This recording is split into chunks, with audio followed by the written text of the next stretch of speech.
been certain pivotal moments in your life where a mentor or advisor shared a tip that was just the right pearl of wisdom at the right time, and it really changed your trajectory?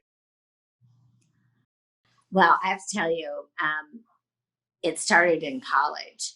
So I had a visiting professor at Purdue that was so blown away by my take in his consumer psychology class that he said, "Look, what do you want to do?" And I said, "I want to go into packaged goods." He goes, "Absolutely, that's where you should be doing." And he Hmm. said, what companies? I'll help you. Now, Wow. wow. I mean, Yeah. that, and he literally called Clorox and put in a good word for me as an undergraduate, which That's how is, you got your first job? well, that's how I got on the interview schedule with them because they Uh-huh. weren't interviewing undergraduates. That's So, incredible. and then yeah, so I would say yes, that's how I got my first job. And that set me in a trajectory that was awesome. Then I had one piece of advice when I was leaving Clorox, which that I didn't follow. Those are also good. You can't just think like advice that, because everyone, advice is, if it's free, it's worth what you pay for. So, the general manager at Clorox said to me, if you leave Clorox, because I had a job down in the tech industry, if you leave Clorox, you will never work with smart people again.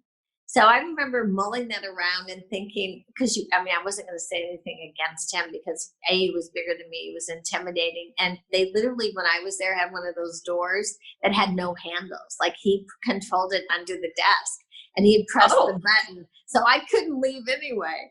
And, I was just sitting there going, what was I, like 20, 24? So, because I Mhm. started at Clorox young, 24 going on 25. And I said, okay. And I walked out and I'm like, how is that possible? How is it possible that Clorox has the smartest people in the world?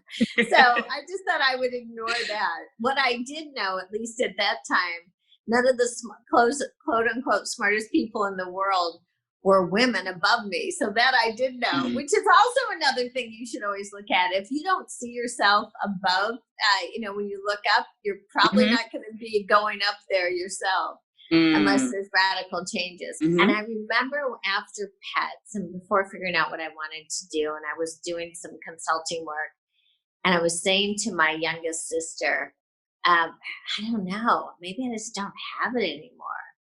And Mm. and I was really sort of beating myself up. And she just took a step back. She said, "You're awesome. Stop it. You're one of the most amazing people Aw. I've ever met. And you just feel bad. So she goes, I'm not even going to listen to that." And, it was like, wow, then Yeah. that really touched me. And I thought, wow, okay, maybe I am, maybe I am okay.